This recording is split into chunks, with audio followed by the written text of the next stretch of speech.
مزمل حسین صاحب نے ایک سوال یہ پوچھا ہے کہ امت مسلمہ کا انتشار کیسے ختم ہو سکتا ہے؟ حقیقت یہ ہے کہ ہمارا قرآن ایک ہے، ہمارے نبی ایک ہیں، ہمارا دین ایک ہے، ہمارا نظام ایک ہے، اس کے باوجود بھی ہم بالکل منتشر ہیں، ہمارے بیچ میں اختلافات پائے جا رہے ہیں۔ واقعی یہ ایک المیہ ہے، لیکن اللہ رب العالمین نے وہ اصول دے دیا، وہ قاعدہ دے دیا کہ اس اصول اور قاعدے کو اگر ہم اپنائیں تو اختلاف نہیں ہو سکتا۔ سب سے پہلے تو اللہ رب العالمین نے ہمیں یہ تعلیم دی کہ وَاعْتَصِمُوا بِحَبْلِ اللَّهِ جَمِيعًا وَلَا تَفَرَّقُوا، اللہ کی رسی کو سب کے سب مضبوطی سے تھام لو اور تفرقہ بازی مت کرو۔ کیوں؟ اس لیے کہ تفرقہ بازی کرو گے تو تمہاری ہوا اکھڑ جائے گی، تم منتشر ہو جاؤ گے اور تمہاری اہمیت نہیں رہے گی۔ پھر اللہ رب العالمین نے وہ تعلیمات بھی دیں کہ اگر ان تعلیمات کو اپنائیں تو ہمارے آج بھی سارے اختلافات ختم ہو سکتے ہیں۔ اللہ رب العالمین نے سورہ بقرہ میں بیان فرمایا فَإِنْ آمَنُوا بِمِثْلِ مَا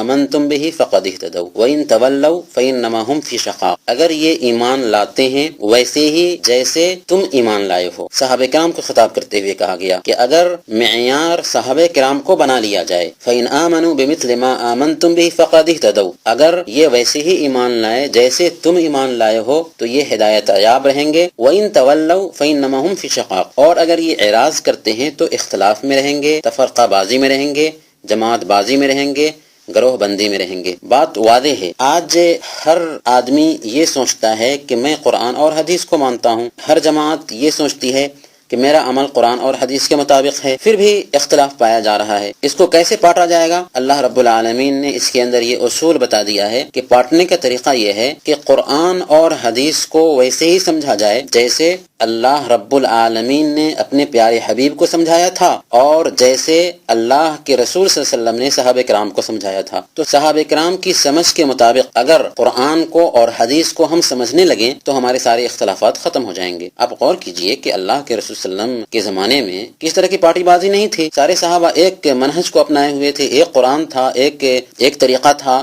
ان کے بیچ میں کس طرح کا اختلاف نہیں تھا۔ تو آج بھی قرآن نے یہی اصول دیا کہ ہمیں معیار صحابہ کرام کو بنانا ہے۔ اگر ہم نے صحابہ کرام کی سمجھ کے مطابق میں، صحابہ کرام کے فہم کے مطابق میں قرآن اور حدیث پر عمل کرنا شروع کر دیا، قرآن اور حدیث کو سمجھنا شروع کر دیا تو انشاءاللہ ہمارے اختلافات ختم ہو جائیں گے۔